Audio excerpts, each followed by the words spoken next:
Today's podcast will feature 3 stories that all involve terrifying encounters in the wild. The audio from all 3 of these stories has been pulled from our main YouTube channel and has been remastered for today's episode. The links to the original YouTube videos are in the description. The first story you'll hear is called A Walk in the Woods, and it's about 2 women who head into a forest to walk around and try to collect some sap, but little did they know, they were being watched by a monster. The second story you'll hear is called Grizzly Man, and it's about a bear expert that takes too big of a risk. And the third and final story you'll hear is called Exposure, and it's the story of a man and his quest to get the perfect photo, and he would eventually get it, but... Afternoon of May 11th, 2015, 55-year-old Natalia was gathering sap inside of a Russian forest with her 82-year-old friend Valia. The 2 of them had been coming to this grove of birch trees for many years. They enjoyed the peace and solitude of nature, and it was also a good place for Natalia to bring her little dog so he could run around while they collected the sap. It was a perfect spring day, the weather was very mild, the sun was out, and the 2 friends had a great time just kind of moving around to the different birch trees, using their little drills and hammers to get their taps into the tree, and then they'd put their glass bottles underneath each tap to collect their harvest. And then at some point, Natalia felt like she had all the sap she would need, and she began gathering up her things to get ready to leave. And as she did that, she looked over at Valia, and she had found this really big birch tree, and she had sat down underneath it and was working hard to set her tap. And so as Natalia registered that Valia was over here, kind of doing one more tree before they left, she began looking around for her dog. And she found her dog, and he wasn't too far away from Valia, and he was just kind of moseying around one of the trees, when suddenly Natalia noticed the dog came to a hard stop, and it turned and looked deeper into the forest, like it had clearly registered something that had put it on alert that was out of view. And so Natalia, her view was obscured from whatever the dog was looking at, and so she put down her equipment and kind of moved between the trees to see what her dog was looking at. And at some point, her view cleared, and she saw pretty far off in the forest was something huge, this dark thing kind of moving behind the trees. And suddenly, it jumped out from behind the trees and ran towards the dog. It was a huge Russian brown bear. And so totally horrified, Natalia's watching this bear charge her dog. She looks over, she sees Valia, who's pretty hard of hearing, is sitting with her back to this bear and the dog, still just working on this tree. And Natalia's just frozen for a moment, having no idea what to do. And then instinct suddenly took over, and Natalia just turned and began running away, leaving Valia and leaving the dog. But after only running several paces, she stopped and turned around and saw the bear is still trying to attack the dog, but the dog is standing its ground and barking at the bear, which is kind of causing it to back up and be a little unsure of itself, even though this dog is so much smaller. And still Valia is not reacting at all. She has not heard the bear or the dog, nothing. And Natalia, she's looking back knowing that she needs to do something. She can't just let her friend and her dog get killed. And so Natalia began walking slowly back in the direction of this bear, and she began screaming at Valia to get up and run with her. But the second Natalia began screaming, the bear went from looking at the dog to turning and looking at Natalia, and suddenly it was like the dog meant nothing. The bear had decided it was going to go after Natalia. And so Natalia, she's staring at this bear, realizing, oh my God, it's going to charge me. But before she could even turn to run, the bear had ran at full speed and jumped at her. Natalia turned and she tried to run, but the bear bit down on her thigh, and she felt it crush her leg and pull her to the ground and whip her up against a nearby birch tree. And she's screaming and trying to pull herself away, but the bear is ripping at her leg, trying to yank her back into the forest. And then Natalia, she sees her little drill that she uses to set the tap in the trees, and she reaches out and she grabs it, and she turns, and her leg is being actively eaten by this bear. And she turns on the drill, and she's about to jam it into the bear's eye when the bear suddenly stands up to its full height and then just falls all its weight down onto Natalia's chest. And immediately, Natalia dropped the drill, and the bear clenched down on her throat. Now, at this point, Valia, who again is hard of hearing, she didn't know what was going on, she turned around and saw this bear mauling her friend. And so what does she do? She runs over to this bear right behind it and begins pummeling this bear and screaming at it to get off her friend. And the bear, who barely registers Valia hitting it, it just lets go of Natalia for a second. It turns around, and you gotta remember, this bear has been eating Natalia. Its face is covered in her blood. And it turns and looks at Valia, and Valia, she's terrified, she begins stumbling backwards, and the bear is clearly about to jump on Valia when Natalia, who's barely alive, she sees this happening, and she just begins screaming at this bear while she's laying there bleeding out, trying to attract the bear to come back and keep eating her to spare Valia. And it works. The bear, hearing Natalia screaming behind it, forgets about Valia and turns back around and resumes eating Natalia. And then just seconds later, the bear actually lifted up Natalia by her neck and it ran off into the woods carrying her. And so Valia is just left watching this happen. She knows she's not going to be able to stop this bear. And so she just begins running back towards the car, which was not that far from where they were. And when she got out there, she grabbed her phone and she called the authorities. About an hour and a half later, hunters sent by the police, along with animal control, arrived at this parking lot and they found Valia, who was totally in shock. And she would tell the hunters and animal control where this birch tree grove was, where all this happened. And a moment later, the authorities headed into the woods.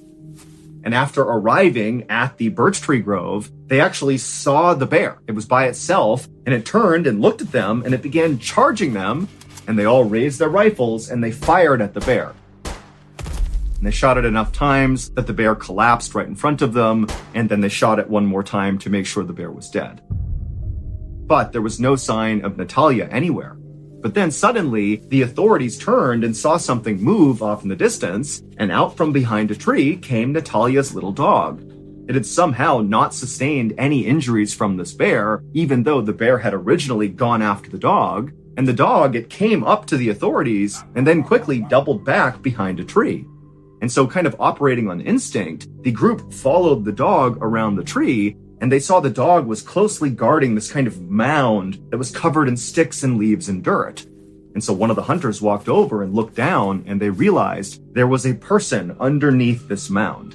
It was Natalia. They pulled off all of the dirt and the twigs and they found her absolutely destroyed, mauled body. But Natalia was actually still alive. Brown bears are notorious for eating their prey while they are still alive. And in many cases, they will gravely wound their prey, but not let it die, because then the meat is fresher when they come back and eat it later. And so bears will wound their prey and then basically bury them, cover them up with sticks and dirt, kind of like putting it in the fridge, and then come back and eat them later on. And so Natalia was earmarked to be eaten later because she was still alive and buried. Natalia was rushed out of the forest to a nearby hospital, and she would stay there for several weeks because she had serious injuries from this bear. All over her body were these huge bite marks, and a lot of the flesh from her leg had been pulled off. But amazingly, she would recover, although the trauma of nearly being eaten by a bear has never left her.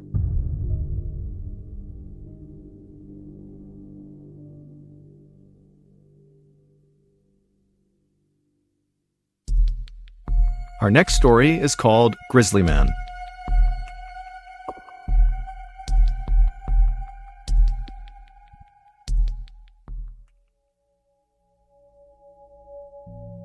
Known as the Grizzly Man, Timothy Treadwell was, above all else, a huge bear enthusiast. His passion for these creatures led to a passion for environmentalism and for documentary filmmaking, the subject of which were the grizzly bears of Katmai National Park in Alaska. And so starting in the late 1980s, Treadwell began going to Katmai National Park and setting up a camp there for the whole summer and filming all of his interactions with the grizzly bears. During the first half of the summer, Treadwell would stay in an area that he referred to as the Grizzly Sanctuary. It was this area near Hallow Bay. It was this big, open, green field. And all the grizzly bears seemed to just converge on this one area and kind of mosey around and be lazy. They were not aggressive at all towards Treadwell, and so he could walk up fairly close to them and just shoot great footage of these huge animals. During the second half of the summer, he would leave the grizzly sanctuary and go south to an area called Kaflia Bay. Then it was a much more densely forested area with lots of grizzly bear trails. Treadwell could use vegetation to get right up close to some of these bears without them necessarily seeing him. He referred to this area as the Grizzly Maze.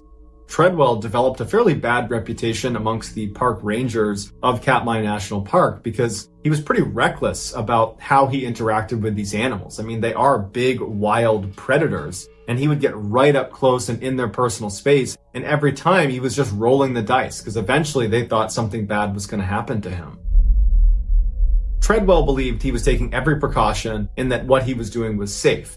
But Treadwell had become very emotionally connected to the grizzly bears he was seeing at Katmai National Park. He felt so comfortable with them that he would actually walk up sometimes and pet and goof around with the bear cubs. And for whatever reason, the grizzly bear parents would not harm him. And so he felt like he was kind of one of them, and they respected him and they welcomed him into their environment. Normally, whenever Treadwell went to Alaska for the summer, he would go alone. It was just him and his camera. But at the end of the summer, in October 2003, when normally Timothy would leave Alaska because October is the time when the grizzlies become more aggressive because they're trying to eat as much food as they can before going into hibernation, Timothy decides that instead of leaving, he's going to extend his stay one more week, and he's going to fly his girlfriend, Amy Huguenard, into Alaska to spend that week with him. Friends and family did not think this was a good idea, but Timothy was like, nope, it's going to be just fine. I know these animals better than anybody else. They are not going to hurt us.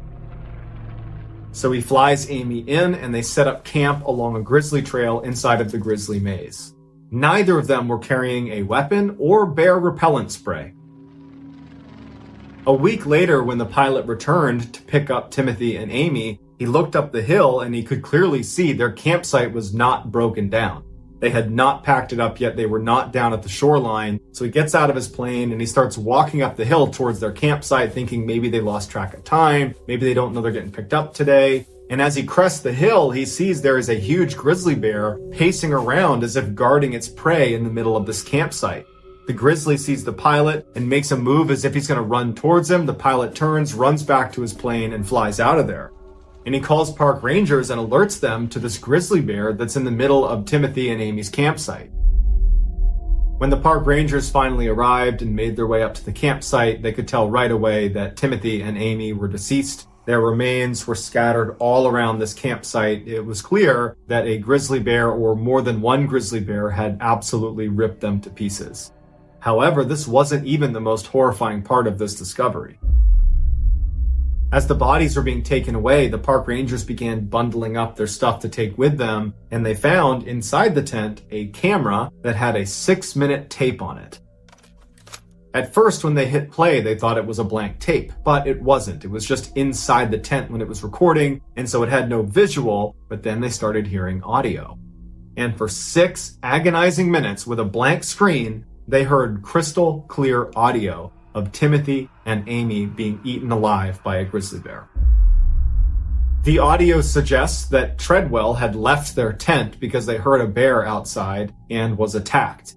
And he starts screaming for Amy to come outside. The bear has Timothy's head in its jaws, and Timothy is screaming, "It's killing me, it's killing me." And Amy is screaming back, "Play dead." And at some point, it's clear that's not working. They have no way to fight the animal. And Timothy starts yelling for Amy to run away. She's paralyzed with fear. She's screaming at the top of her lungs. And then Timothy is groaning and screaming, and eventually it stops when he drags Timothy away. And then Amy doesn't try to run away. She's just kind of frozen in terror. And you hear the bear come back, and then her screams pick up, and then the tape goes quiet.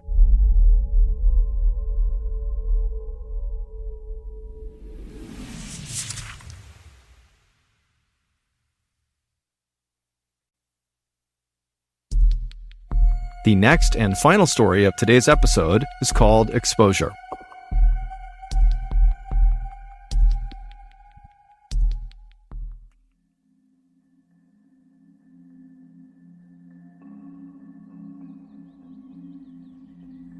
Saturday, April 25th, 1987, was a beautiful spring day in the mountains of northwest Montana. It was exactly the kind of day that 40-year-old Charles Gibbs and his wife Glenda had been waiting for months. The sky was clear, the sun was bright, and the breeze was warm. And so, at around 9 a.m. that morning, Charles and Glenda had a quick breakfast inside of their house in the rural city of Libby, and then they started stuffing their backpacks full of their hiking equipment. Charles and Glenda were going to go to Glacier National Park, which is a 1 million acre wilderness preserve with alpine meadows, forests, rivers, and lakes that are so bright and crystal blue they almost look like they're glowing. The park is ringed by snow-covered mountains, and it's dotted with glaciers, which are huge masses of pure ice that jut up out of the rock and make you feel like you've stumbled onto some ancient frozen planet. The park is actually so otherworldly that when Hollywood producers were looking for a location to shoot the heaven scene in the big movie What Dreams May Come, they chose Glacier National Park as their location. And for Charles and Glenda, this place practically was heaven. It was the place they went all the time to go hiking, especially on beautiful sunny spring days. After packing all of their gear, Charles and Glenda made their way out the front door and began heading to their car, when as they were walking, Charles suddenly stopped short, shook his head, turned around, and ran back inside the house. When he came back out again, he was carrying his camera bag, and so he ran over to the car, he sat down in the driver's seat, and he grinned at his wife, and he held up the bag, and he said, "Now we're ready." Both Charles and Glenda worked for the public schools in Libby. Glenda was an elementary school teacher, and Charles drove a school bus. But like a lot of people who lived in Montana, their real passion was the outdoors. And for Charles specifically, his real passion was wildlife photography. He was actually a pretty accomplished amateur photographer. He'd had a couple of photo exhibits locally, and he'd gotten a few of his pictures published in the local newspaper. But what Charles really wanted to do with his photography was get one of his wildlife pictures published in a weekly publication called the Hungry Horse News. The Hungry Horse News was a tiny publication, but they had won a Pulitzer Prize, which is the highest award for American journalism. And the Hungry Horse News was famous for its nature photography. Charles had been submitting his work for years to the Hungry Horse News, but the editor kept rejecting them, telling Charles that his photos were totally beautiful, but they weren't dynamic enough. Nothing was happening in these photos. And so that morning, on the couple's drive to Glacier National Park, Charles began talking out loud to Glenda about what strategy he was going to use for his photographs during their hike. What route they were going to be on and what was the best angle to take certain pictures. And as Glenda listened to Charles, she just smiled to herself because it was like no matter how many times Charles got shot down by the Hungry Horse News, she knew he was never going to give up. And so she loved his determination and just unflappable attitude about his craft. At around 11 a.m., Charles and Glenda pulled off the highway and began heading towards the trailhead where they would start their hike that day, which was located at the base of Elk Mountain on the southern border of the park. The route they had chosen for that day was not one of the most popular at the park, and the reason for that was the trail was really steep, and in certain parts of it, it was fairly overgrown, and so really only the most hardcore hikers would go up this trail, of which there weren't that many. And so Charles and Glenda were used to being on this trail and seeing no one. But they preferred it that way. They loved being alone out in nature.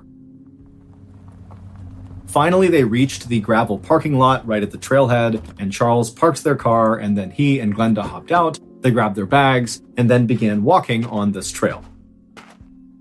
The first mile of this trail brought the couple out along an abandoned road, and then over some railroad tracks, and then out into this beautiful field full of white flowers, and then the trail really started to get difficult because it basically went straight up the side of a mountain. And as they walked up this really steep part of the trail, Charles was nonstop taking pictures of everything he saw. There were deer and mountain goats, and at some point the couple reached a clearing on this steep section where they could look down and see a lake, and they saw there were beavers hard at work building a dam. And so, of course, Charles got a picture of that too. Now, these were the days before digital photography, and so all these pictures that Charles was taking, he couldn't actually see. He needed to go home and develop the film to see if anything he took was worth keeping. But as Charles and Glenda continued their hike up this mountain, Charles was getting more and more excited about some of the shots he was getting.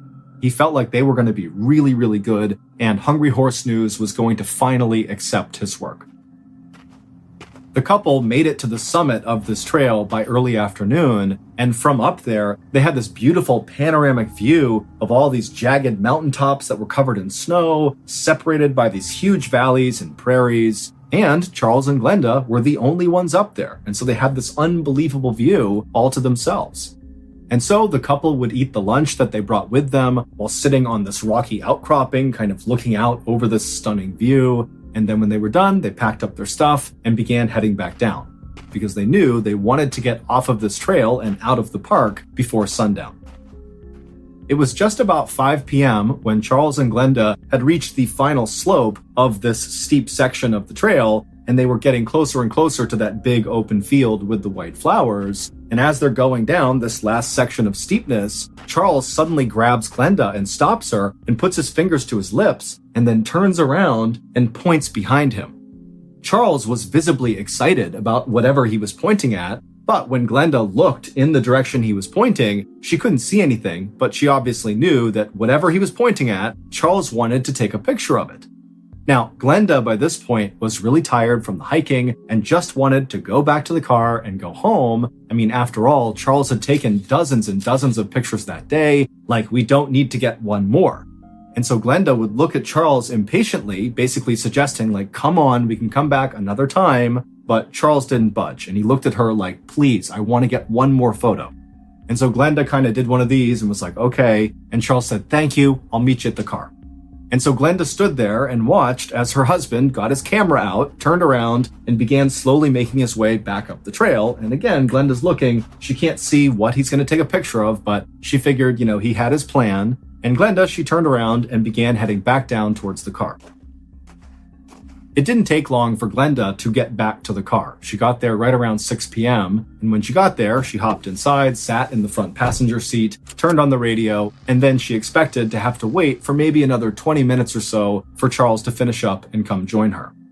But Glenda, after sitting in the car, was so tired that she accidentally fell asleep. And when she woke up again, she was kind of disoriented, and immediately she looked to see if her husband was in the car with her, and he wasn't.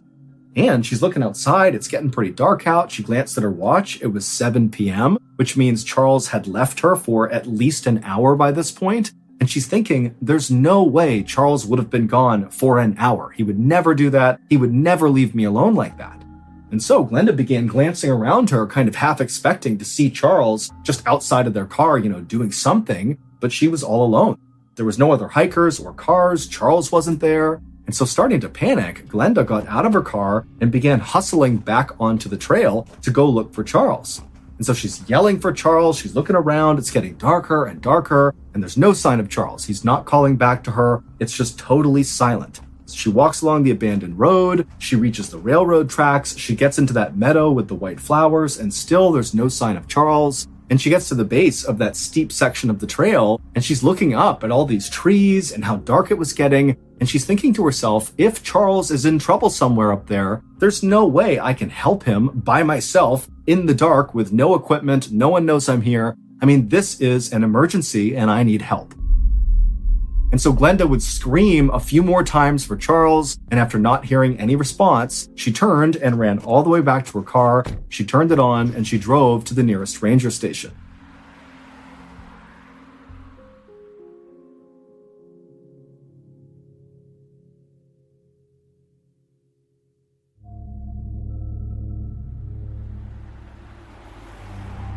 When she got there, she ran inside and immediately told the ranger where her and Charles had been, which trail they were on, and where roughly they were on this trail when she had gone to the car and Charles had turned around and gone uphill to take a picture of something. And as Glenda told the ranger all these details about where they were inside of the park, he really started to look worried. And when Glenda was done explaining, he told her that yes, we need to go right now and look for your husband, but I can't have you on that trail. It's too dangerous. And so this ranger had Glenda wait at the ranger station, and the ranger, by himself, headed back to the trailhead to go looking for Charles. And so the ranger, he gets to the trailhead, he hops out, he's got a rifle and a flashlight, and he begins walking along this trail, and by now, it's dark out. And so he's looking straight ahead with his flashlight and scanning side to side. He's calling out for Charles, and he's walking this trail. He gets all the way across the train tracks, through the meadow, and he gets to the steep section, and he actually begins going up this part of the trail until roughly the area where Glenda had described Charles going one way and her going back down. And when he got there, there was no sign of Charles, and so the ranger just took his rifle and fired 3 shots into the air, hoping that that might get Charles, if he was in the area, to hear him and call out or do something to indicate where he had gone. But after firing his gun, the ranger heard nothing. By this point, it was approaching midnight, it was totally pitch black outside, and the ranger knew that at this point, Charles was missing, and they really needed to organize a true search party to try to find him. But they would have to do that the next morning when they had light again. And so the ranger called out a few more times for Charles, and after not hearing anything, he reluctantly turned around and made his way back to his truck and drove back to the ranger station, where he would tell Glenda that he could not find her husband and they would now have to wait for sunrise. At sunrise the next morning, 20 searchers arrived at the trailhead where Charles and Glenda had been, and these searchers had dogs, and all the dogs had Charles's scent from some clothes that was in Glenda's car. And so this big search team very slowly and methodically began moving down this trail. And so they went across the abandoned road, over the train tracks, through the meadow with the white flowers. They got to the steep section of the trail, and they got all the way up to that point where Charles and Glenda had separated, and Charles had gone uphill to do whatever he was going to do. And it was at that point on the steep section that one of the searchers' dogs picked up Charles's scent and took off running uphill. And the searcher, whose dog this was, took off running after the dog. And the dog, it went up for a little while, up the steep rocky outcropping, and then it turned and began going down again until it reached a different meadow. So not the same one they walked through with the white flowers. This was farther away to the right. And in this meadow, the dog, who still very much had the scent, began to slow down, and it went straight for this tree. It was kind of a standalone tree right at the base of this steep section, and this tree had low-hanging branches, maybe 5 feet off the ground, and the dog went right up to the tree, and then it stopped for a second, and the searcher by this point had caught up to the dog, and so he's looking at this tree, and he sees the ground looks really disturbed, and there's deep gouges in this tree. And then the dog went around this tree and sprinted another 50 feet or so, and then stopped, like it had found something. And when the searcher caught up to his dog, he looked down and he found what they feared the most. It was Charles, and he was deceased. His body was totally mangled, his arms and legs were eaten away, there were deep cuts and gouges all over his body, and there was a blood trail from Charles all the way back to this tree. Also, just a few feet from Charles's outstretched hand was a camera, Charles's camera. Now, it was obvious that something horrific had happened to Charles, and there were clear signs of a struggle that took place near this tree, and then also over here where he was found, there were clear marks on the ground that there was some sort of fight that happened right here. But interestingly, Charles was carrying a gun, but it appeared that he did not unholster it and he didn't fire it. Instead, it almost looked like whatever was happening to Charles, he refused to put his camera down, which is why it was so close to his hand when he finally died. And so it was decided that the only way to determine what happened to Charles would be to develop his camera, to figure out what he was taking pictures of before he died. And so authorities would send off Charles's camera roll to be developed, and 2 weeks later, when they got it back, they couldn't believe what they saw. The photos very clearly told the story of what happened to Charles. This is what happened after Charles left his wife on that trail. When Charles stopped his wife and signaled to her that he wanted to take one more picture up the trail, he had found a photographic opportunity of a lifetime. The warm spring weather that had drawn Charles and Glenda out of their house to Glacier National Park had also woken the grizzly bears in the park from their hibernation. And what Charles had seen up the trail was a mother grizzly bear and her 3 cubs. The first few photographs that Charles would take of these bears were shot from a good distance away, and it just showed the mother bear and her 3 babies just kind of sauntering around the rocks, not really paying any attention to Charles. To Charles, grizzly bears were the most majestic creatures in nature. He didn't just love them, he viewed them as if they were sort of magical in some way. He was always going to local town meetings to speak about grizzly bears' beauty, and we needed to defend their natural habitat. As such, anyone who knew Charles knew about his passion for grizzlies. And while of course Charles knew that grizzly bears were dangerous, he also thought that the bears, who were very smart and sensitive, could sense his own very gentle and protective feelings towards them, and so if he was around them, they would never perceive him as a threat. Charles had taken some very good photos of other bears, black bears, but he had never taken what he called the definitive grizzly bear photo. And it was going to be this definitive grizzly photo of the mother and her 3 cubs that would finally get him a spot in the Hungry Horse News publication. As Charles took more and more photos of these bears, you could see in the photos that Charles was getting closer and closer and closer to this mother bear and her cubs. It was obvious that he was tracking them, even as the mother bear and the cubs were clearly trying to walk away from him. Finally, when Charles got about 50 feet away from this family of grizzly bears, he must have kicked a rock or stepped on a twig that broke that startled the bears. And so the second to last photo that Charles would take of this family shows the mother bear very clearly turning around to look at Charles, and she's making perfect eye contact with him, as is one of her cubs. Charles would take one more photo, and in this photo, you can see the bears are not just staring at Charles, they are running towards him. They are charging him. And it was likely after taking this photo that Charles realized the danger he was in.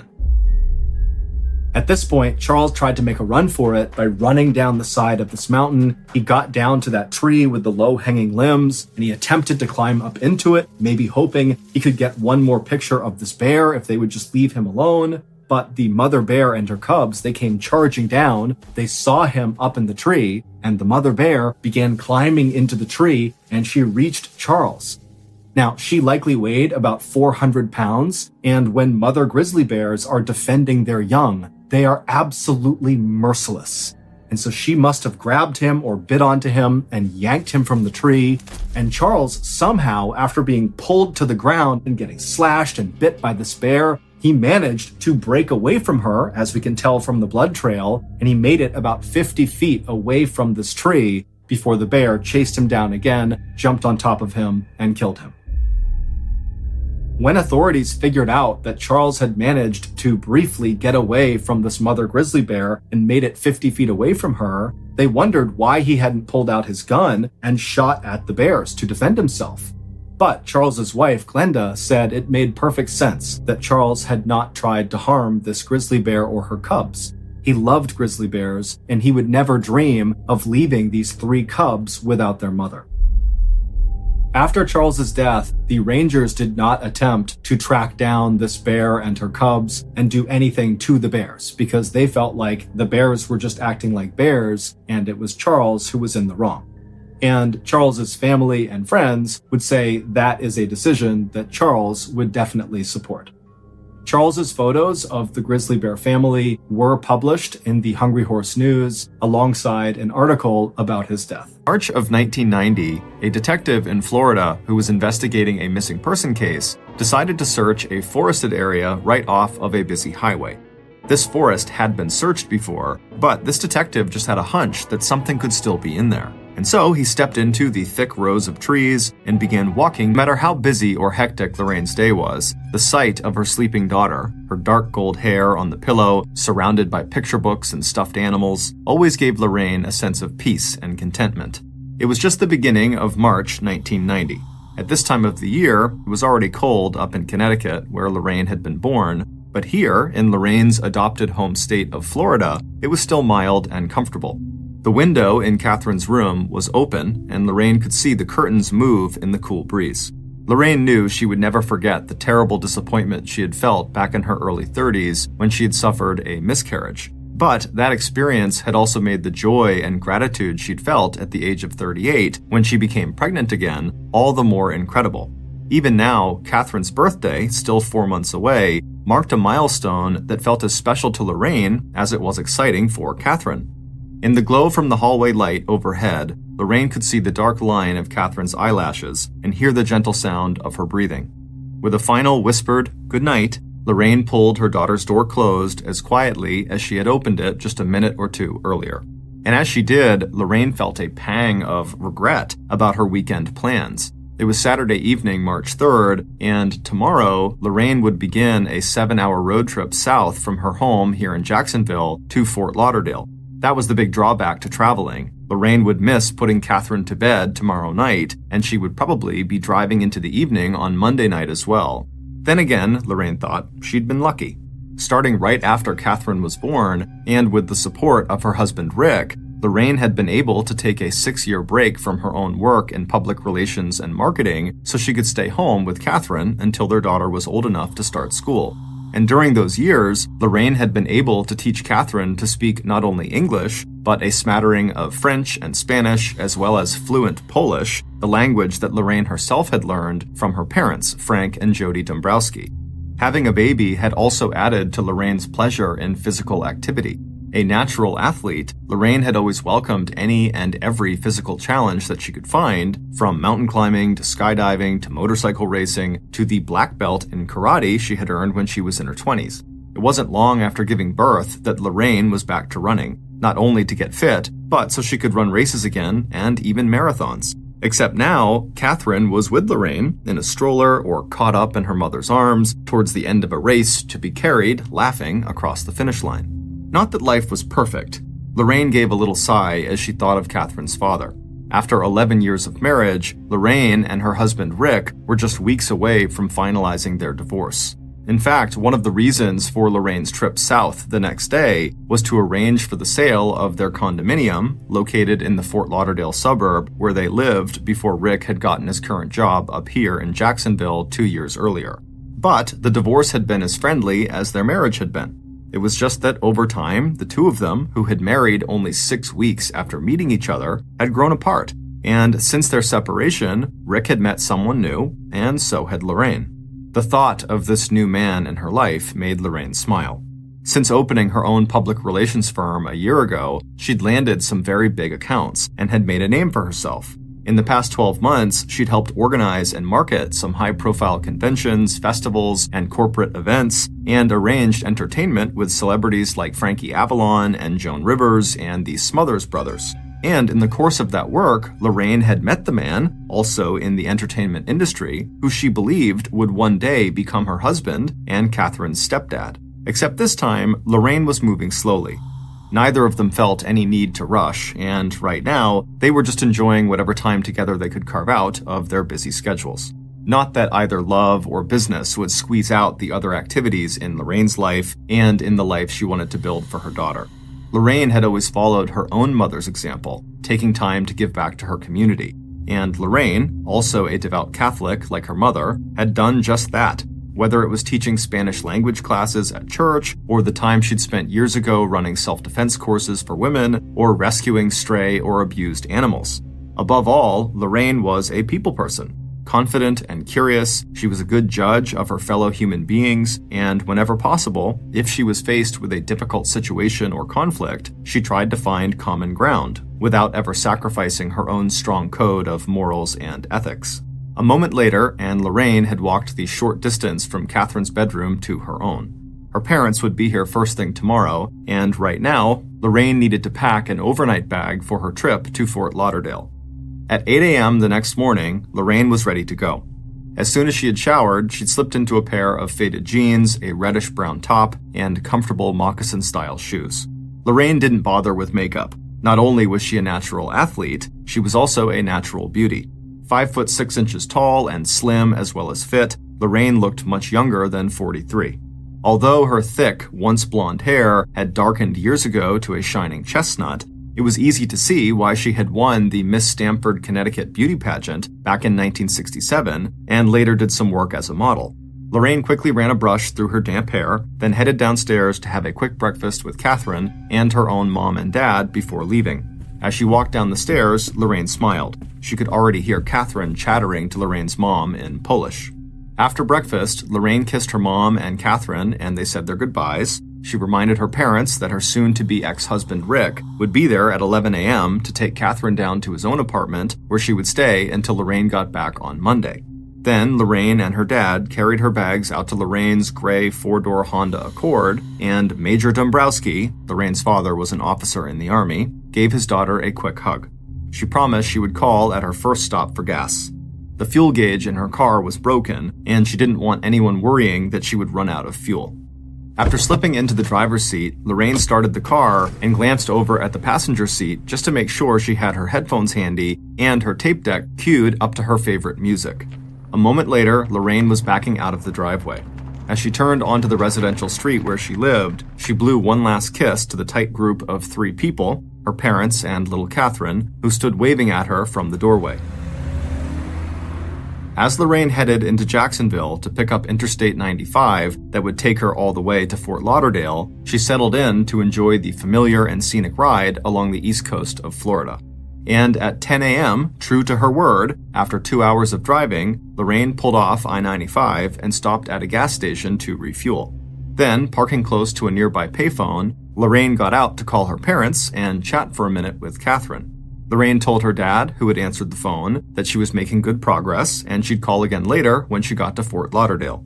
About 1 hour later, Lorraine was traveling through Indian River County, one of those especially beautiful stretches of Florida that lives up to the name of its location along Florida's so-called Treasure Coast.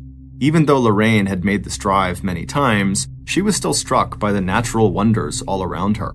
On her way back, she'd be driving alongside the Indian River and the Pelican Island National Refuge. But even traveling southbound on the inland side of the interstate, there was plenty to see, especially since she seemed to have this particular stretch of the highway all to herself. After rounding a slight bend in the road, Lorraine noted the thick palmetto and pine trees that crowded the inside of the wide median strip on her left, and it was also at that moment that Lorraine suddenly became aware of the fact that she wasn't alone on I-95 after all. 4 days later, on March 8th, 36-year-old detective Phil Williams was standing in his now usual place, directly on top of a big red X that had been spray painted onto the shoulder of I-95 near Vero Beach in Indian River County, Florida. It had been 3 days since March 5th when the Florida Highway Patrol and Florida law enforcement had received a missing person report for Jacksonville resident Lorraine Hendricks. The stark words of the bulletin ran through Detective Williams's mind on an endless loop. Missing adult, endangered, good mental condition, foul play suspected. The first sign that something had happened to Lorraine was her failure to meet up with her realtor early on the afternoon of Sunday, March 4th in Plantation, a suburb of Fort Lauderdale and the location of the condo that Lorraine and her soon-to-be ex-husband owned and that Lorraine was about to put up on the market. By late on that afternoon of March 4th, the phone lines up and down the Florida coast and to every Florida patrol officer's headquarters between Jacksonville and Fort Lauderdale had started humming with frantic calls as Lorraine's family began to realize, with growing panic, that Lorraine seemed to have disappeared into thin air. The last anyone had ever heard from the 43-year-old mom and businesswoman was at about 10 a.m. on the morning she left Jacksonville, when she called her parents from a payphone at a gas station just 57 miles north of where Detective Williams now stood. It hadn't taken long to locate Lorraine's car. They found it even before the missing person report went out to all law enforcement. At noon on Monday, March 5th, Highway Officer Mike Transu, who patrolled that stretch of I-95, had already called into Vero Beach headquarters to report a 1982 gray four-door Honda Accord parked and apparently abandoned on the shoulder of I-95 southbound in Indian River County. There was no sign of the driver or any car keys, but when officers ran the plates, they discovered that the car was registered to Lorraine Hendricks. Once the car was towed to a police lot where it was searched and fingerprinted, police painted a large red X on the shoulder of the road where they had found Lorraine's car. In the 4 days since that discovery, Detective Williams had not wasted a minute. He had interviewed Lorraine's father and her soon-to-be ex-husband, who had both driven down to Vero Beach as soon as they heard that Lorraine's car had been found. With their help, investigators had put together a list of Lorraine's friends and business associates, as well as the name of the new man in Lorraine's life. The only item that appeared to be missing from the car was Lorraine's wallet, with her driver's license and her car keys. Investigators also pulled all the traffic tickets, warnings, and arrests that had been made along I-95 in the days before, during, and after Lorraine's disappearance in hopes that law enforcement had encountered either Lorraine or anyone remotely suspicious who might have been involved in her disappearance. Detective Williams and his officers had done foot searches of both the shoulder and the median strip where Lorraine's car had been found, looking for any clue, from a scrap of paper she might have dropped to an article of clothing or jewelry, but so far, nothing. It turned out the gray Honda she was driving had plenty of gas and no mechanical problems that might have led to a roadside breakdown. There was no evidence that Lorraine had picked up a hitchhiker. There was no sign that her car plates had been run through any law enforcement system database on either Sunday, March 4th or Monday, March 5th when her car was discovered. Lorraine's new boyfriend had left the day before Lorraine's trip south to spend a week in Europe on business, and Lorraine's soon-to-be husband had been up in Jacksonville with their daughter when Lorraine disappeared. But even though their foot searches of the area hadn't turned anything up either, Detective Williams kept finding himself returning again and again to the red X on the side of the road where Lorraine's Honda had been found. He was standing there now on the warm, windy, and very humid afternoon of Thursday, March 8th, staring in frustration at the densely wooded median strip about a mile away that separated this southbound stretch of I-95 from the northbound lane. Earlier that day, Detective Williams had ordered another intensive search of that area, first with helicopters and then with a large team of all area law enforcement who had done a step-by-step search of the whole 3-mile-long, 300-yard-wide stretch of grass and pine and palmetto trees. But the helicopters had peeled away with nothing to report. From the sky, it was almost impossible to see through the thick canopy of trees, and law enforcement officers on the ground had emerged from their foot search sweaty, bug-bitten, and empty-handed as well. But Detective Williams still wasn't satisfied. He was developing a theory that Lorraine must have been the victim of a random sex crime, that someone had been able to lure her out of her car, maybe pretending to have car trouble and flagging her down to help, and it looked to the veteran detective that the median strip with the big forest was the most likely place to commit a rape and then maybe a murder.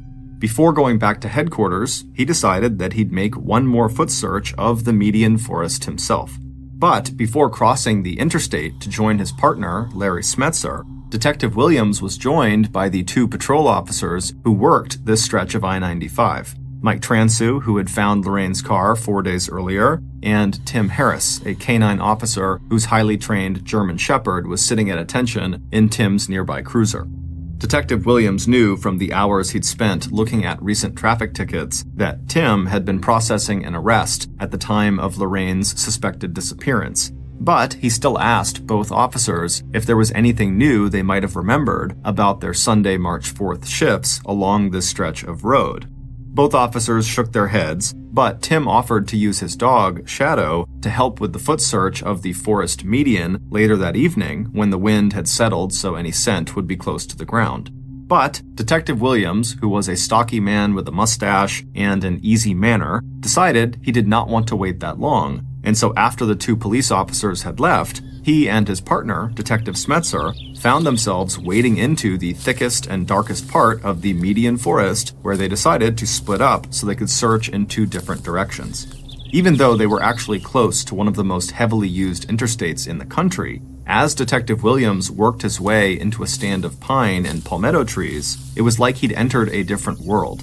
Despite the Florida sun, it was dark in there, and the sound from the road was so muffled that all he could hear was the nearby buzzing of insects.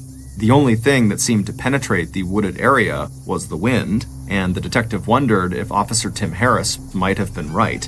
Even a well-trained dog might not be able to pick up a scent. But then Detective Williams felt a shiver of unease as he pushed even deeper into the stand of pine, and that's when he smelled it, a very faint odor of decomposition.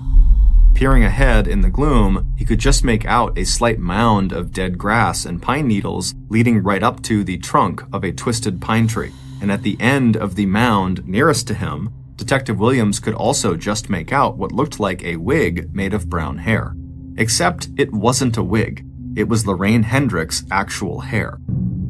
It would turn out that sometime during the 4 days since Lorraine had been murdered inside of that median forest, some small animal had peeled away her scalp and dragged it about 3 feet away from where the rest of her body now lay, nude, violated, strangled, and beaten under that pile of vegetation. A minute later, and Detective Williams had stumbled back out of the stand of trees into the narrow cut-through that highway troopers sometimes used to make a U-turn through the median strip. Meeting up with his fellow investigator who had been drawn back from his own search by the sound of shouting and breaking sticks, Detective Williams told his partner, "We can call off the search. She's in there, and she's dead."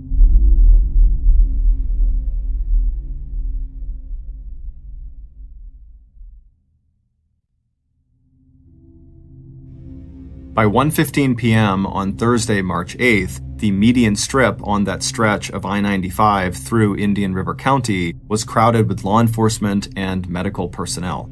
The area around Lorraine Hendrick's badly decomposed body was cordoned with yellow crime scene tape. Except for a single gold hoop earring found near her body, police found no trace of Lorraine's wallet or any of her clothing. By 7 p.m. that night, the Vero Beach medical examiner was conducting Lorraine's autopsy. Time of death was likely Sunday, March 4th, just a few hours after Lorraine had waved goodbye to her parents and Catherine before setting off on what should have been a routine trip to Fort Lauderdale. The next day, newspapers across Florida headlined the story, "Missing Jacksonville Woman Found Murdered." And not only did Detective Williams start receiving hundreds of tips from the public, but he also started hearing about how women all over Indian River County were now deeply scared. One of those women was 27-year-old Sandy Wessendorf, the mother of 2 young children who lived in an isolated area just 10 miles north of Vero Beach and not far from the site of Lorraine's murder. Except that Sandy had actually been feeling scared for a long time. Back in November of 1989, almost 4 months before seeing the headline about Lorraine's murder, Sandy had finally decided it was time to file for a divorce. Bright, beautiful, and completely inexperienced when it came to sex and relationships, Sandy had met her future husband when she was just 16 and he was 21. Although now, looking back to that time, if Sandy was truly honest with herself, she would have to admit that there had been problems right from the start. He had been unfaithful and unreliable, he flirted with her friends, he called her names like slut and bitch, and her mother, who was very close to Sandy and to Sandy's 2 other sisters and 1 brother, just never liked her son-in-law. And that was one big reason why Sandy had kept her marital problems very much to herself. Unlike her mother, Sandy had been sure when she got married at the age of 18 that all those problems would just go away. Because when she did break up with him a year before their marriage, when it turned out he had a second serious girlfriend who also expected to marry him, he had done everything he could to win Sandy back. And as always, Sandy had just found him too charming and handsome to resist. Despite her own popularity and good looks, Sandy was 5'4" tall, slim and fit, with long blonde hair and green eyes. Sandy had never been with another man before falling in love with her husband. So it took her a while to realize that the physical ways in which he controlled her were not necessarily common or normal. There were the sharp pinches on the insides of her arms and her thighs where no one would see the bruises. There was the way he twisted her arm behind her back. And lately, how he had put his hands around her throat and told her, quote, "I could snap your neck and kill you right now." The last straw had been Sandy's birthday celebration. He'd planned dinner out for the 2 of them on September 29th, exactly 1 week before her actual birthday. Sandy had been excited. They hardly ever went out, especially since their first child had been born back in 1983. Sandy still remembered that event. After she had gone into labor and asked her husband to take her to the hospital, he had refused to drop her off at the door of the hospital. Instead, annoyed that she had gotten him up so early in the morning, he had insisted on parking in the visitor's lot. After watching her struggle out of the car, he'd told her, quote, "You're gonna walk, bitch." Their second child had been born 2 years later. But still, Sandy had been excited about the birthday dinner, and the children were excited about spending the evening with other family members. But literally, right after Sandy and her husband had gotten to the restaurant and their food had arrived, Sandy's husband looked up from his plate, stopped mid-chew, and announced that he was seeing another woman. Then he motioned to Sandy's own plate and told her to start eating or her dinner would get cold. It would turn out that her husband had not just started having an affair. He'd been involved with this woman for the last 4 years, and Sandy had had no idea. Although looking back, all the signs had been there. The affair had started when Sandy was pregnant the second time, and her husband always had things to do and places to be that took him away from home. But Sandy had truly believed that whatever their issues, both she and her husband had been absolutely faithful to each other. In fact, to Sandy, that was the one thing keeping their marriage together. Sandy had put up with her husband's abuse because she really did believe that deep down, they must be each other's soulmates. But now, she had no reason to believe that, and she knew she had to end the marriage. But what Sandy hadn't expected was her husband's reaction to her decision to file for a divorce. He had no intention of giving up his other woman, but there was no way he was going to give up Sandy either. After that, things had gone from bad to worse. On Valentine's Day, 1989, she found out just how obsessive her husband had become. When she had gone to her bookkeeping job that day, she discovered her boss waiting for her. With a grim look on his face, he told her that someone she knew must have broken into their office where they kept sensitive financial information and gestured to the inside of the small room where she worked. When Sandy looked through the door, she knew immediately that her husband must have made copies of her work keys and used them to enter the building the night before. The space in front of her was crammed with white and red balloons. Bursting into tears, Sandy had turned around and gone straight home, knowing that she'd be lucky just to keep her job, and she couldn't afford to lose that job. Her husband could never seem to possess enough things. Cars, trucks, boats. He'd even talked about getting his own helicopter. If Sandy hadn't been so good at managing money and juggling more than one job, they would have lost their house a long time ago. And right after Sandy had walked through the door of that house on the afternoon of the balloon incident, she came face to face with her surprised husband. Rushing past him, she locked herself in the bathroom, and it was then that she saw the tape recorder he had left sitting on the bathroom counter. When she hit the play button, she realized with shock that he had been recording her incoming and outgoing phone calls. When Sandy eventually stepped out of the bathroom carrying the tape recorder, her husband's face was a twisted mask of rage. After that, Sandy found other tape recorders that he had left around the house, one in her bedroom and another hidden in the creases of the living room sofa. Now, not even a month later, Sandy didn't even bother to remove these recording devices. If she did, she knew he'd just find some other way to invade every private space in her life. As darkness fell over Sandy's house in Citrus Hideaway and her 2 kids slept upstairs, Sandy sat listening in her kitchen. And as she expected, it wasn't long before she heard the soft thump as her husband, who had been kicked out of the house, stepped carefully through the window of their son's upstairs bedroom. For weeks now, he'd been climbing from a low-hanging porch roof up onto the second story and then into their upstairs. Sandy didn't even bother to call out and tell him she knew he was up there and that she knew he'd been spending the night in that room for weeks, because it wouldn't have done any good anyway. Following the discovery of Lorraine's body, Detective Williams and his team tracked down dozens of tips and possible leads in the murder case. There was the man in a yellow Oldsmobile who seemed to be following a female driver off of an I-95 exit. There was a woman who reported that a man had tried to force her car off of I-95 and then had shot out her car window before speeding away. One man who contacted the police telling them to be on the lookout for someone who trolled I-95 for stranded female motorists turned out himself to have had a prior conviction for rape, a set of handcuffs in his glove compartment, and a rock-solid alibi.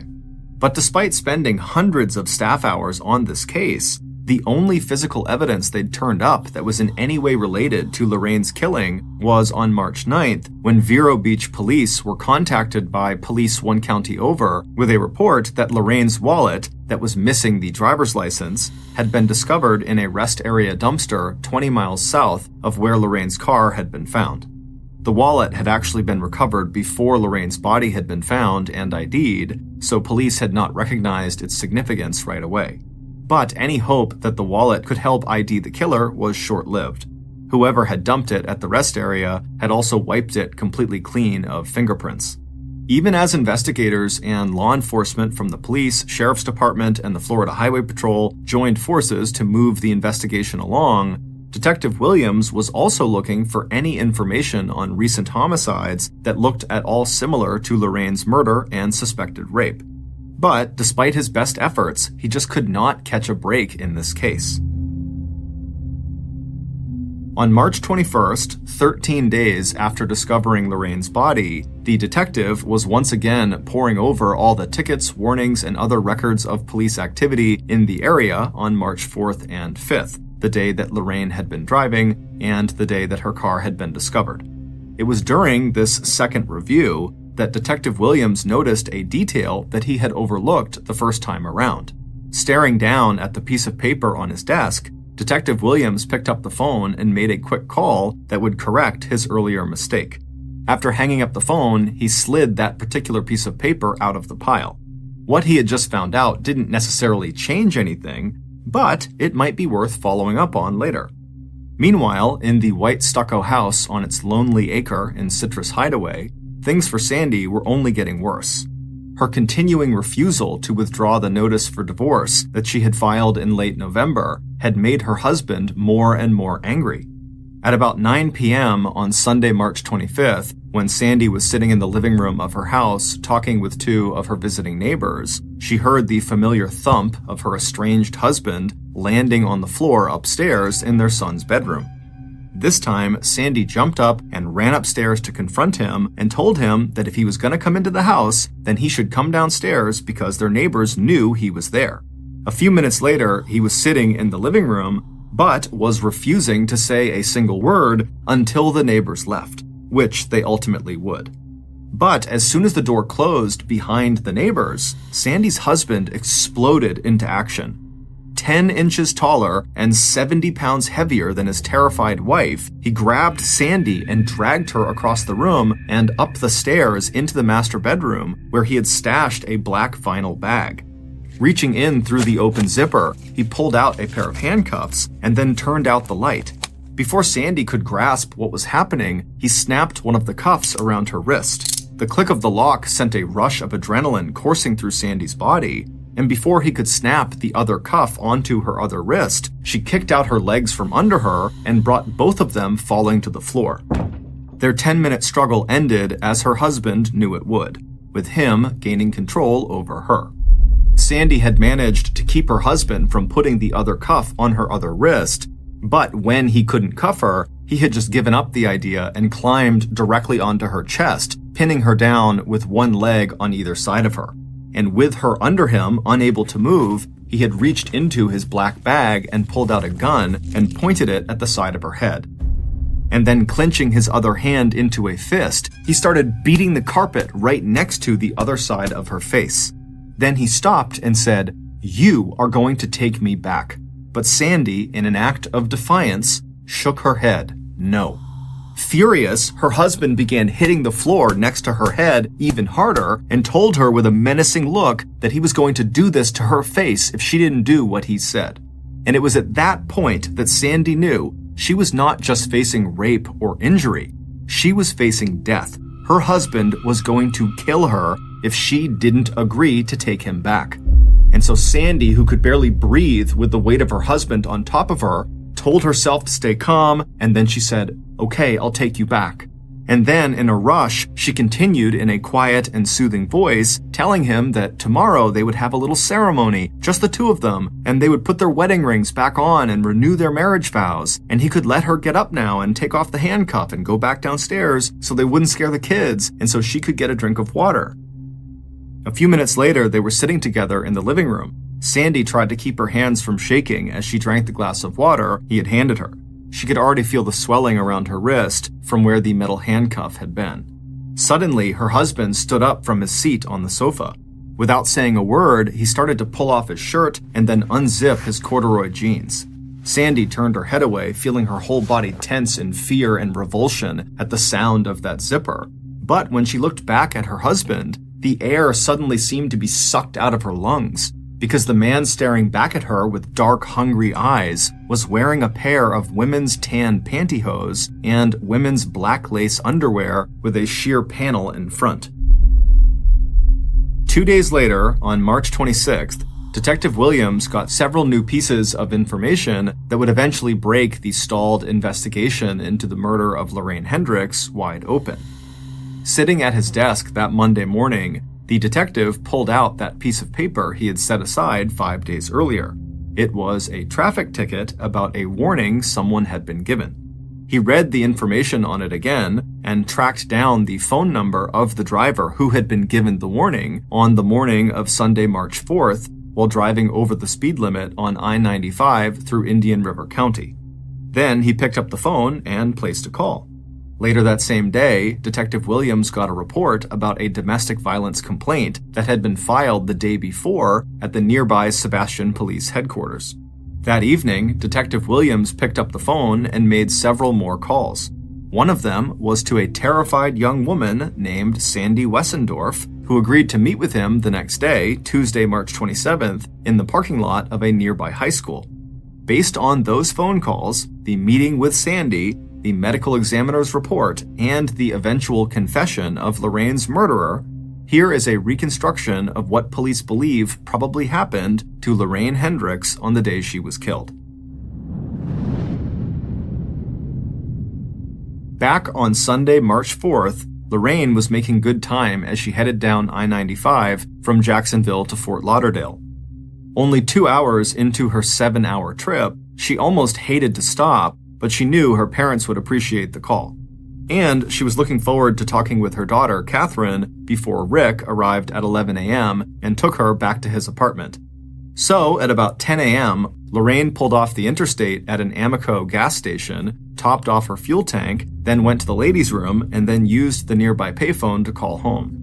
When she pulled back onto I-95 South a few minutes later, Lorraine was smiling as she thought of how excited Catherine was to be spending the morning with her grandparents. And this next part of her trip through Indian River County was especially beautiful. So Lorraine put on her headphones and she bumped the volume up on her music, and she settled in for a long stretch of driving. About an hour or so later, Lorraine was driving around a slight curve on I-95 with a thickly wooded median on her left. She was just thinking about how empty the road was when, out of nowhere, she saw a police cruiser appear in her rearview mirror. Instantly, her eyes dropped to the dashboard, and she was relieved to see that she was driving roughly the speed limit. But when she glanced in her rearview mirror again, she was surprised to see that the highway trooper had his lights on and was clearly waiting for her to pull over onto the shoulder. This wouldn't be the first time that Lorraine, who was often teased for driving too fast, had been stopped by police. But she was calm. As the daughter of an Army major, she had been raised to be both respectful and professional when it came to officers in uniform. So even though she wasn't sure why she had been stopped, she parked her car on the side of the road, she took off her headphones, and by the time the highway patrol officer had reached her window, she had taken out both her driver's license and her car's registration. But almost as soon as she looked up at the tall, muscular officer in his beige Stetson hat, Lorraine felt a sense of alarm. He seemed agitated, and when he leaned down to look through her window, she felt his eyes crawling all over her. Later, when he had forced her into his cruiser and driven into the cut-through of the median strip, Lorraine still thought she could save herself. But the German Shepherd in the back of the cruiser was terrifying, with its low growl and bared teeth.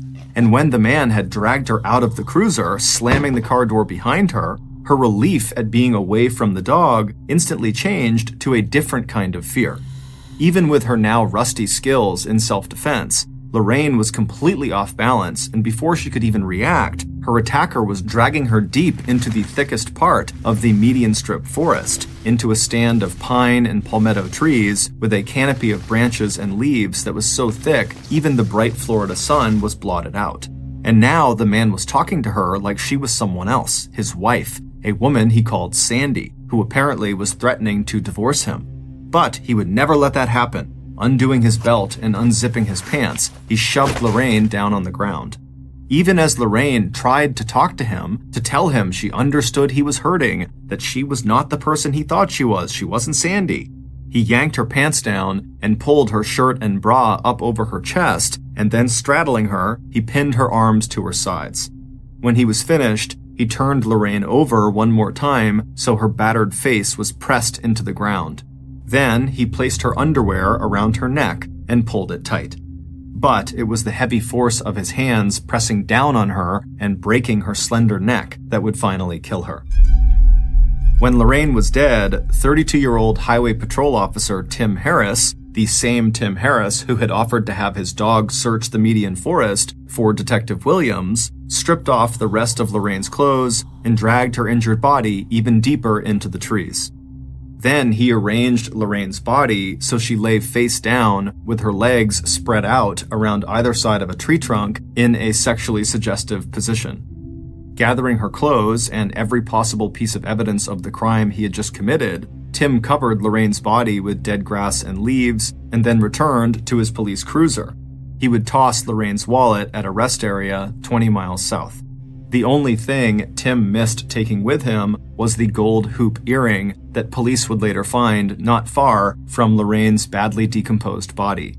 It would turn out that on March 21st, when Detective Williams was reviewing the records of tickets, warnings, and arrests that had been issued on March 4th, he realized that Highway Patrol Officer Tim Harris was not the officer who had been processing an arrest that Sunday morning at about 11:30 a.m.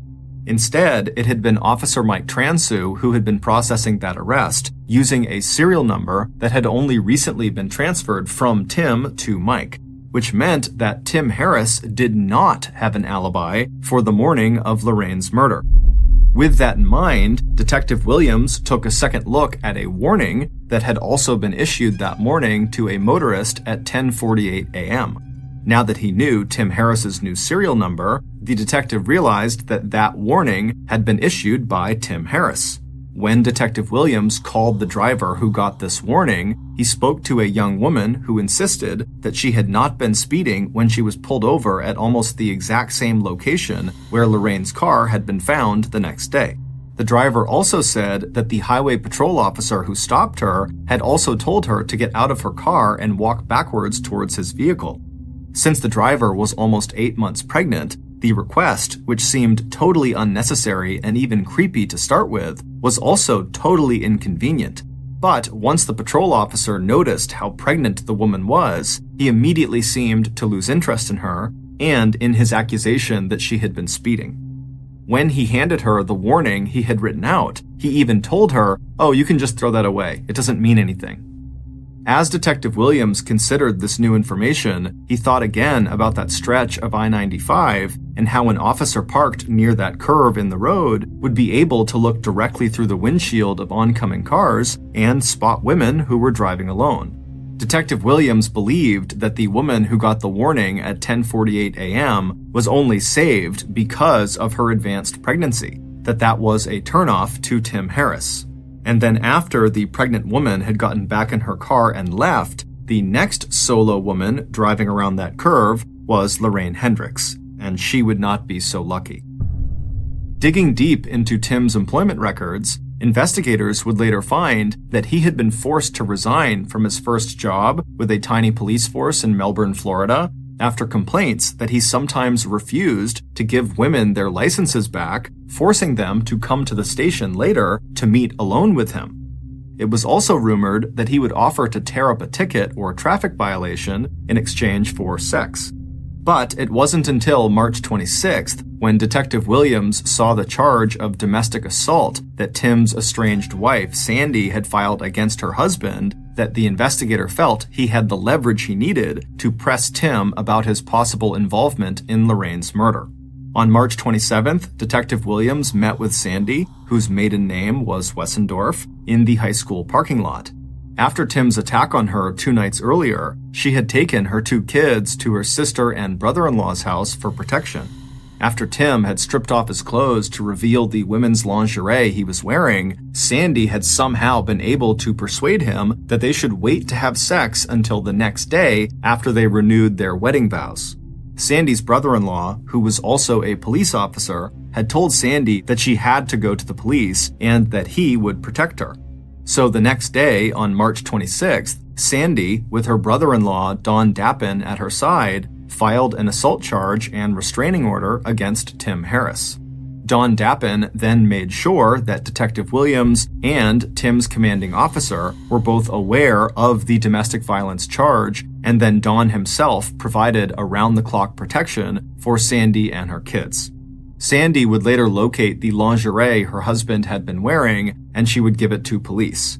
But although Lorraine Hendricks sometimes wore a similar style of underwear, police did not find any physical evidence that that lingerie actually belonged to her. On April 7th, 1990, almost 1 month to the day that Lorraine's body was found in the median strip along I-95, Tim Harris confessed to her murder. Despite the medical examiner's report that showed that Lorraine had probably been beaten severely around her head and shoulders, Tim would insist it was Lorraine who had begged him to have sex with her. He told investigators that she had been a nice person who sympathized with his anger over his wife divorcing him. At some point, he seemed to have snapped, and the rage he felt towards Sandy, he transferred to Lorraine.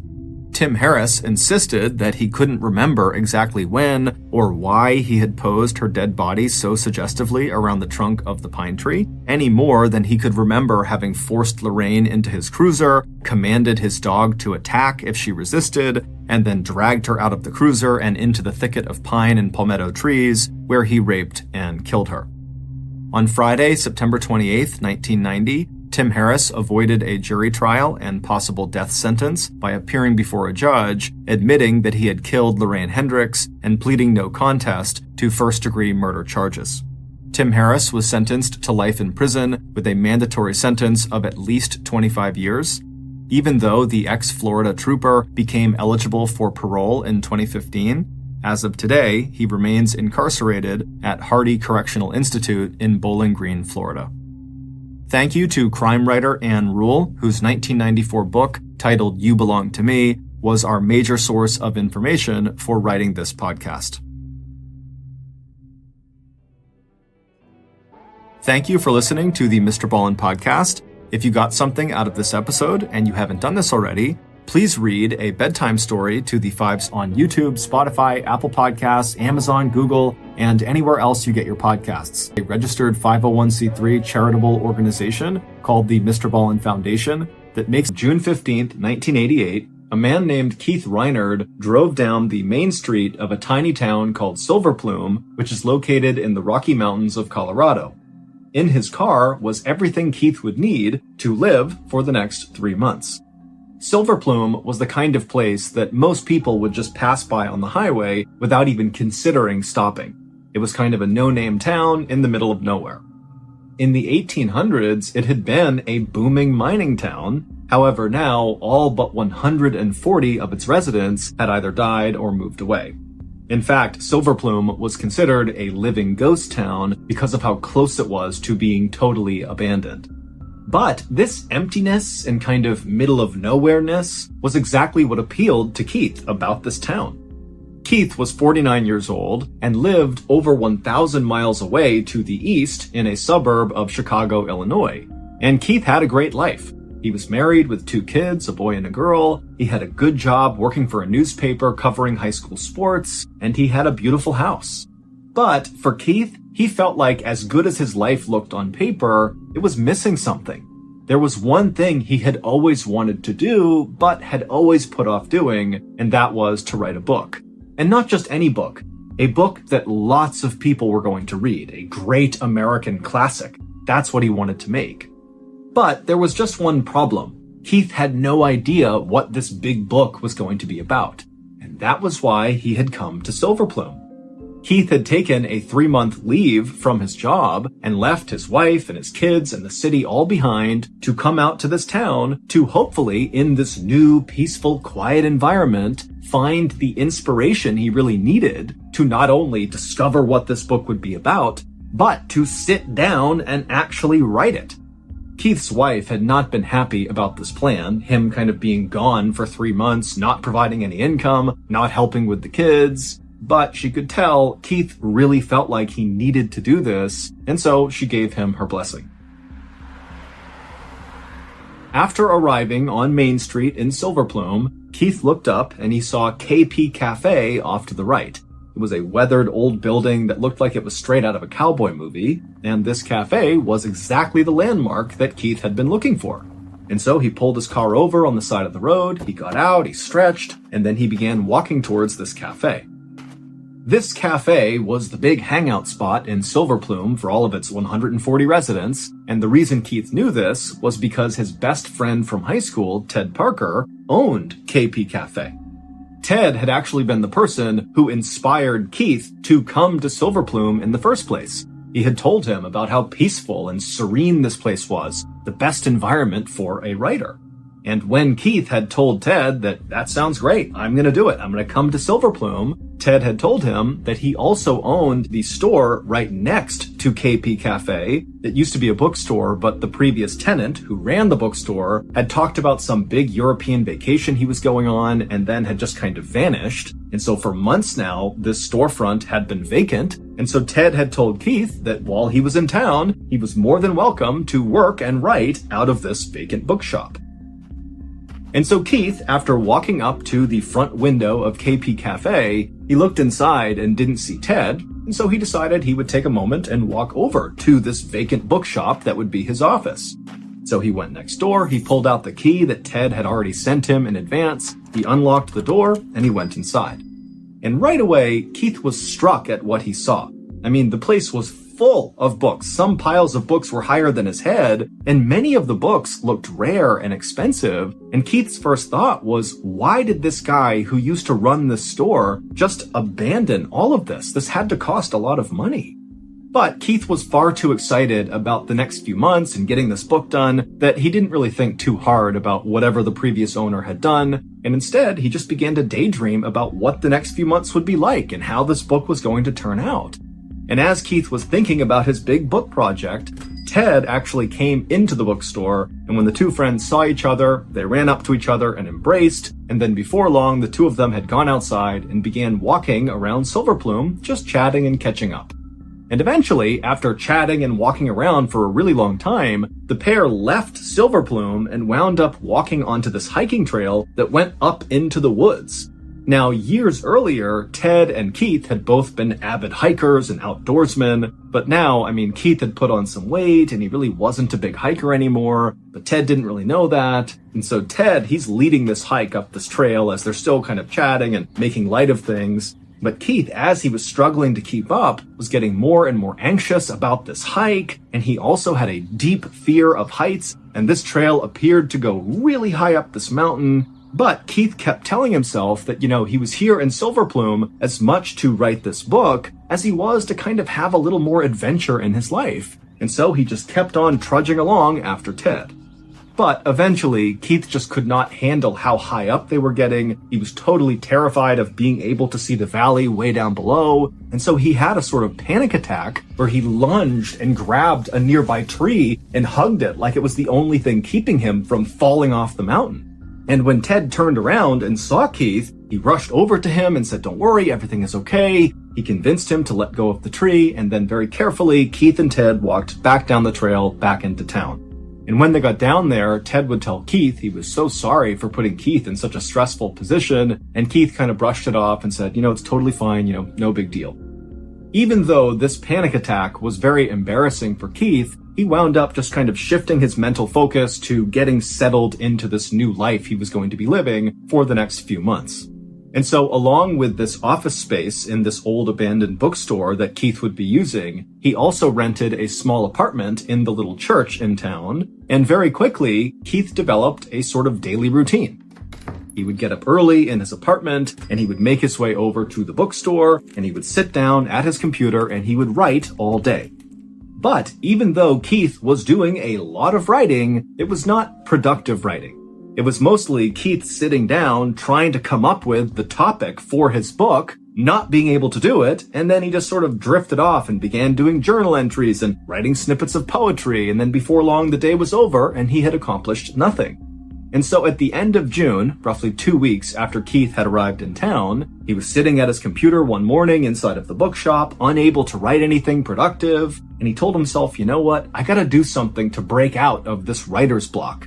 Writer's block is when writers kind of hit a psychological wall and just can't seem to be creative. They can't write.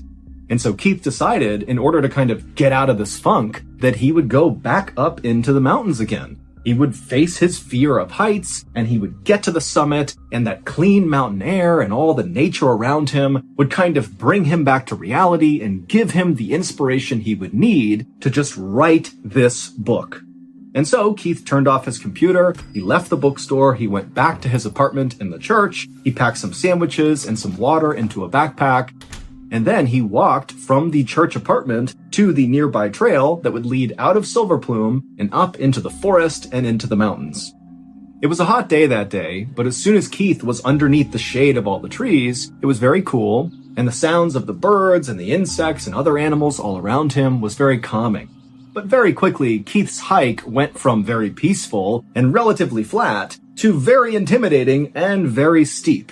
But Keith, he was determined to do this hike. He felt like it was a critical step in the creation of this book. And so he just kept on going one foot after another, huffing and panting and making his way up this incredibly steep trail. And it was like with every step he took, he felt braver and braver. And suddenly he was able to look down at the valley below and not feel as frightened. And then at some point, as he was walking up, he saw all these scratch marks on a tree that were obviously from a mountain lion. But instead of Keith feeling scared, he felt more brave. He felt excited. He felt like this is what he came here for.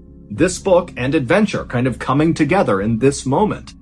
Finally, Keith made it to the top of this trail, and he found this incredible clearing that looked down over the town below. And in this clearing was a monument to a man named Clifford Griffin, who had died at this exact spot 100 years earlier. Keith knew Clifford's story. Back in 1887, when Silver Plume was a booming mining town, Clifford, who was a mine owner, came up to this exact spot in the mountains to play his violin. And then after playing it for a bit, he stopped and dug a grave, stood on the edge of it, shot himself, and fell into the hole.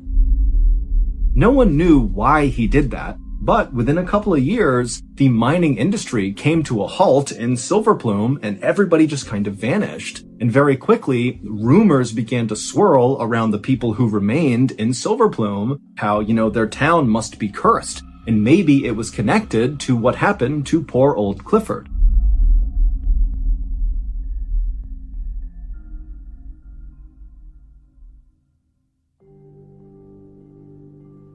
After staring at this monument for a few minutes, Keith turned his attention to lunch. He pulled off his backpack, took out a sandwich, and he began eating.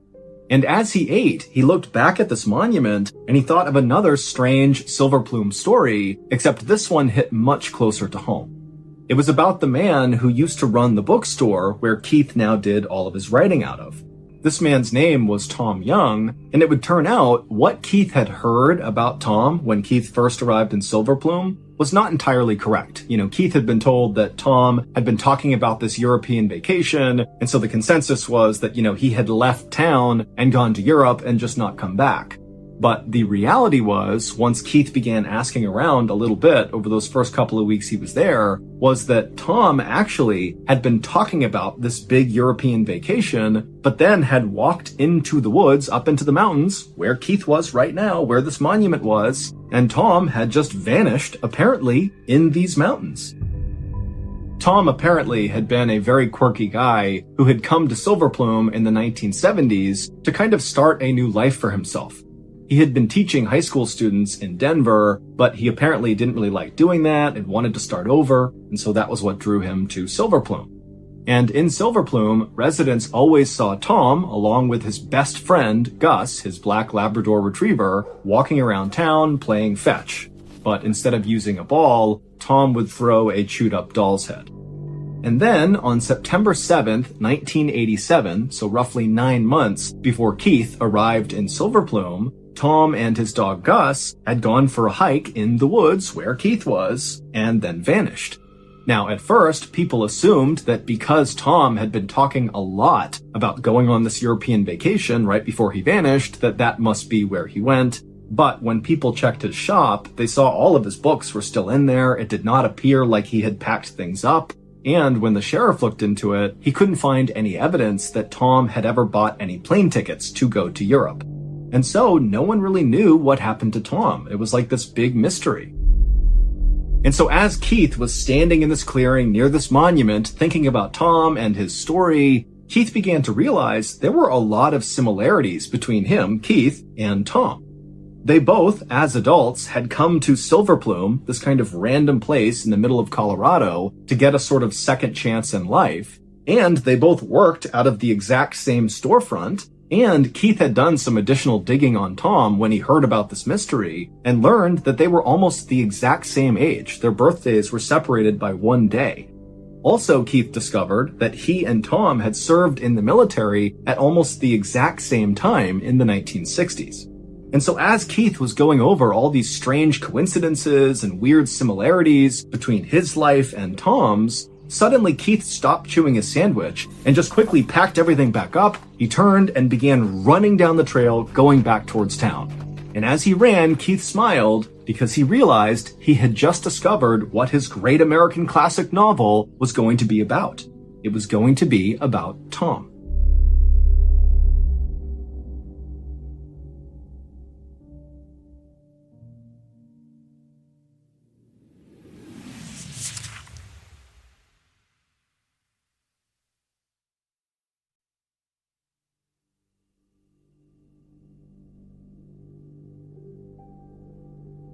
For the entire month of July, all Keith did was write.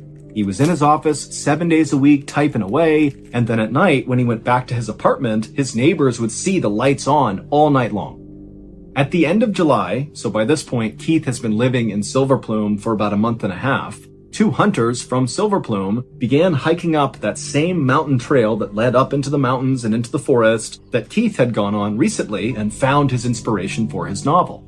And so these 2 hunters, they're making their way up the trail, and at some point they leave the marked trail and begin kind of meandering through the trees.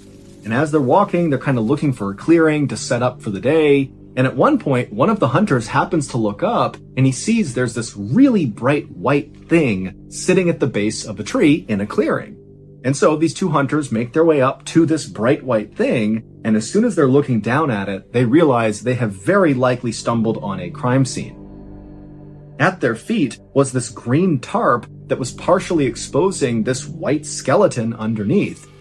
And when they pulled back the green tarp a little bit, they saw it was a human skeleton and a dog skeleton kind of lying next to each other as if the 2 of them had lied down and died there. But what was immediately apparent to these 2 hunters is that both the human skull and the dog skull had gaping holes in them, like they had been shot. And several feet away from the skeletons was a rusted pistol.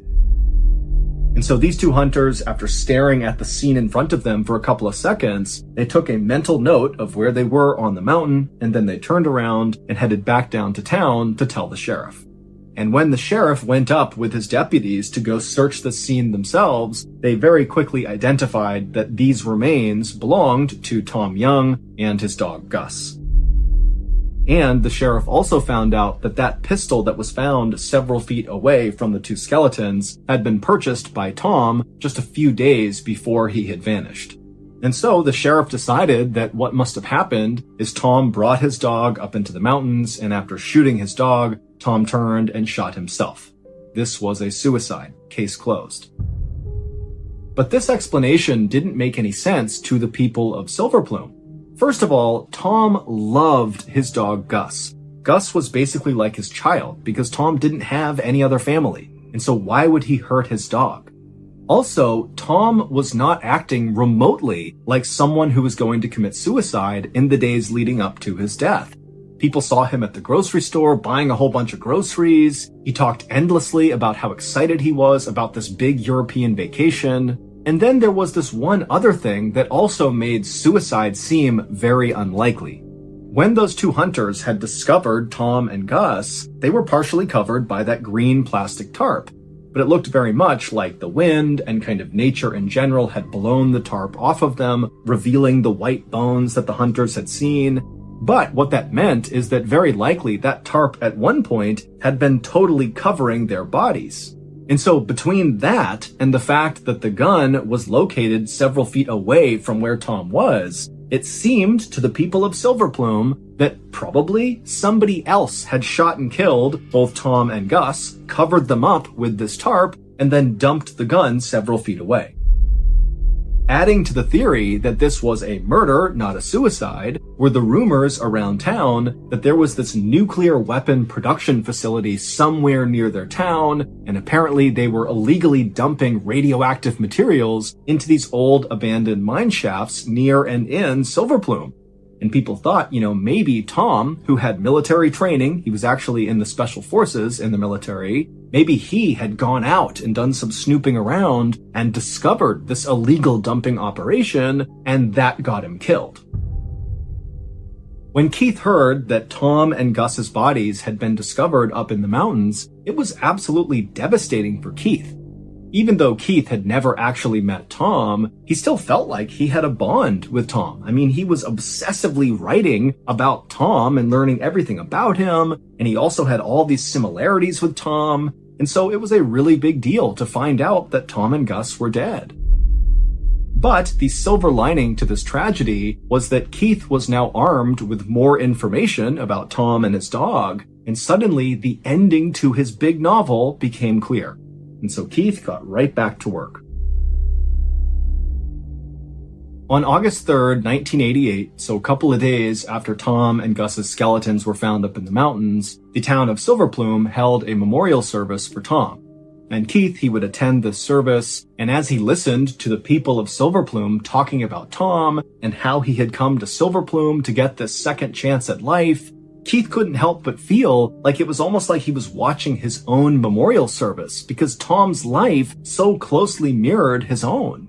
And then, as he was listening to more and more people talk, Keith started to feel like there was no way Tom killed himself. That can't be what happened. Something else happened to Tom. And Keith was confident that through his research and through doing this book about Tom, he would figure out what happened to him and his dog. As soon as the memorial service ended, Keith quickly slipped out and headed back to his apartment. And when he went inside, he looked around at all the stacks of papers and maps and books that he was using to put together this novel. And he knew that out of all this chaos around him, this novel really was becoming a thing. He was doing it. He was gonna get this book done.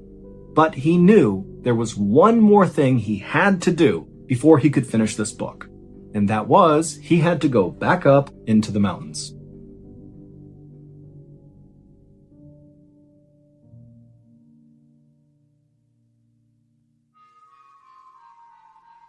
So, a few days later, on August 7th, at around 4:30 in the afternoon, Keith walked inside of KP Cafe and strolled up to the counter where his buddy, Ted Parker, was sitting there reading a book.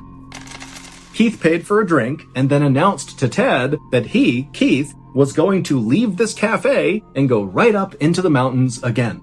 And so as Keith told Ted his big plan for this hike he was going to go on, Ted just felt totally confused.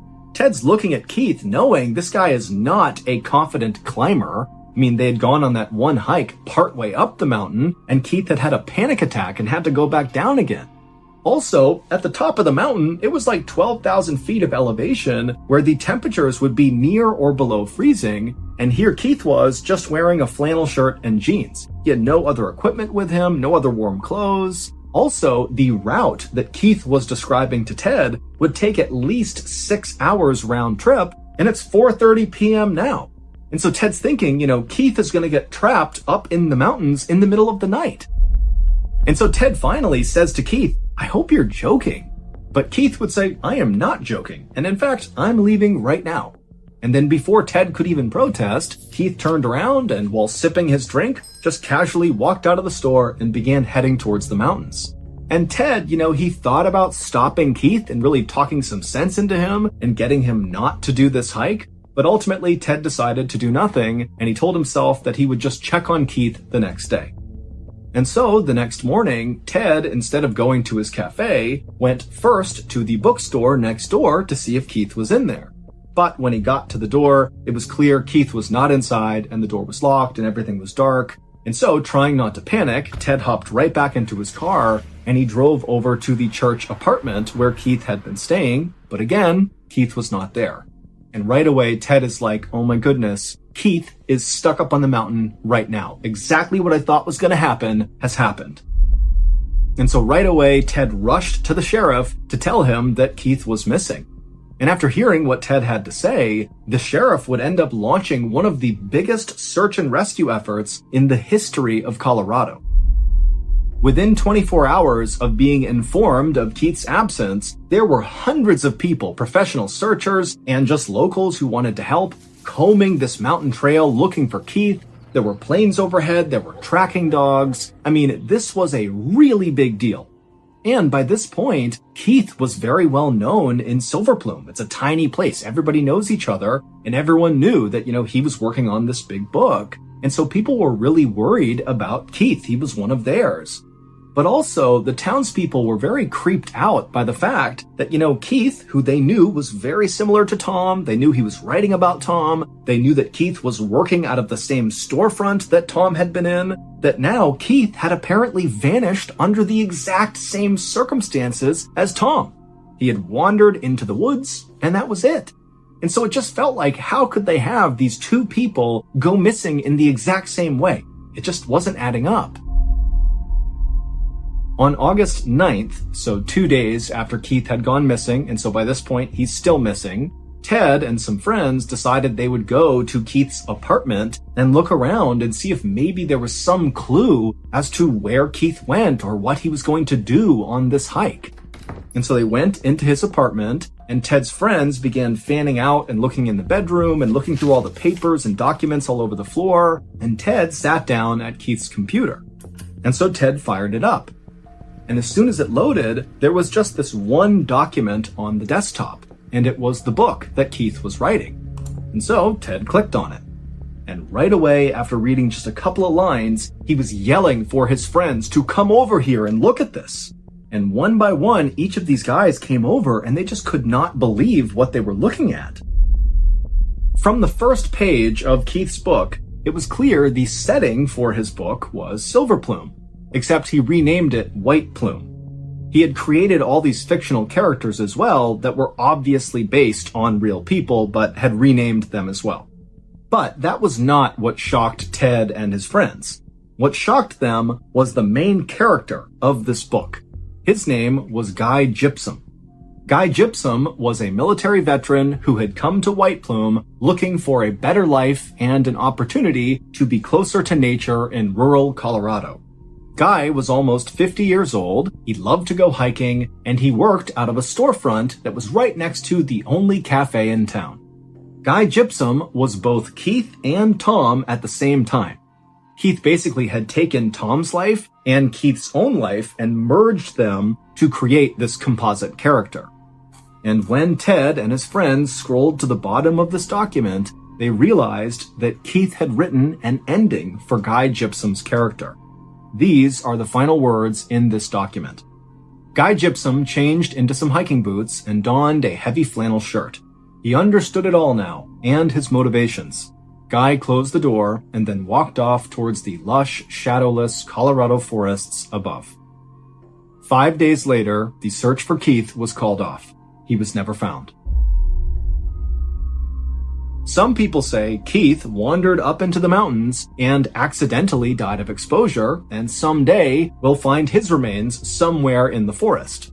But others say, after reading that final line in Keith's book, that Keith did all this on purpose. I mean, he literally lived out the final part of his book.